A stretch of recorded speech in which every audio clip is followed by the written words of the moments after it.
A few months ago, Governor Ron DeSantis of Florida sent over 48 immigrants to the island of Martha's Vineyard in Massachusetts. This was part of a wider effort by Southern Republicans to send immigrants arriving from the South to prominently Democrat-voting towns, cities, and states.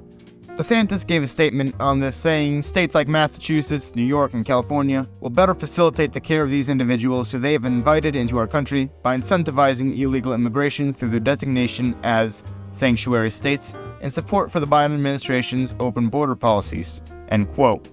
In other words, there are two reasons. One, it's an effort to relieve southern states dealing with the largest influxes. And two, it's a stunt to try and get a rise of the Democrats to prove them as hypocrites.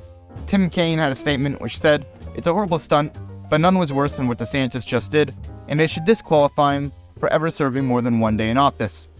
In other words, it's a stunt to try and get a rise out of the Democrats and prove them as hypocrites. This is treated as an accusation, although you can't exactly accuse someone of something they already admitted to doing.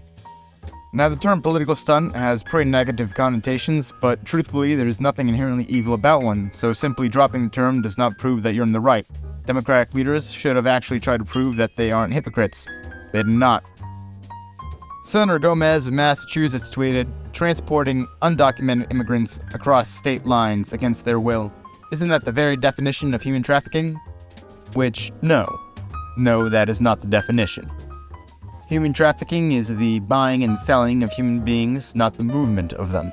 The phrase "against their will" is some loaded language which makes it sound like they were forced into white vans with tinted windows, instead of waiting to be processed at a border facility before being told to board a plane in order to reach their next destination, which, in all fairness, they were allegedly told was Boston and not Martha's Vineyard. Massachusetts Congressman Bill Keating tweeted, "History does not look kindly on leaders who treat human beings like cargo, loading them up and sending them 1,000 miles away without telling them their destination."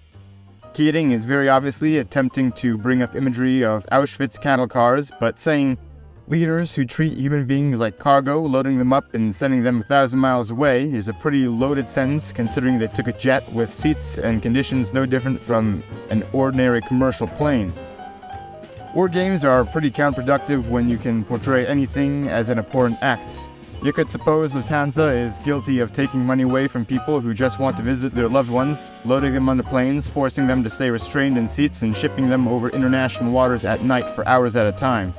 After migrants had arrived in New York, Eric Adams himself had stated that there was not enough room in New York City for the migrants and then shipped them upstate, just as the Texas governor Greg Abbott had done. To the credit of Eric Adams, he recently visited the southern border and called out the lack of a federal response to the situation, calling it a national crisis. Many Democratic leaders seem to be under the impression that the transporting of the migrants to Democratic states is what's putting them at the most risk, as if their current situation at the overwhelmed southern border is safer. This is an out-of-sight, out-of-mind mentality with Democratic leaders thinking that the problem starts at their doorstep. In all honesty, these migrants are probably safer in states that currently aren't dealing with the same influx that the Sun Belt is. Now imagine for a second the situation from the perspective of a mayor of some random resource-deprived border town looking at the situation. You're consistently overwhelmed with hundreds, sometimes thousands of refugees every week with no heads up. You obviously need assistance. Your state gives some, but not nearly enough. This situation is identical in every other border town.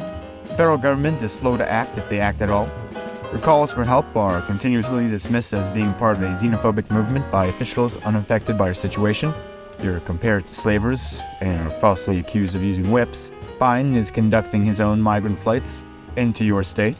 A couple southern governors start sending flights and buses of these migrants northbound, usually to wealthier coastal towns, to relieve you and display the urgency as well as the hypocrisy of the situation to northern Democratic politicians and federal officials. Despite these efforts, only a few hundred are actually transported. Said politicians and officials then criticize these governors for not giving advance notice and overwhelming these small towns, unable to care for these refugees. They act with a level of swiftness you never saw to expel them and track their movements. Now, all this is pretty damning for Democratic leaders, but are DeSantis and Abbott in the right here? No, obviously not. To Congressman Keating's credit, he made a good point when he tweeted, "Governor Ron DeSantis chose to charter a private jet and send them to a rural island community late in the day and without warning so they wouldn't have the resources at the ready to support them."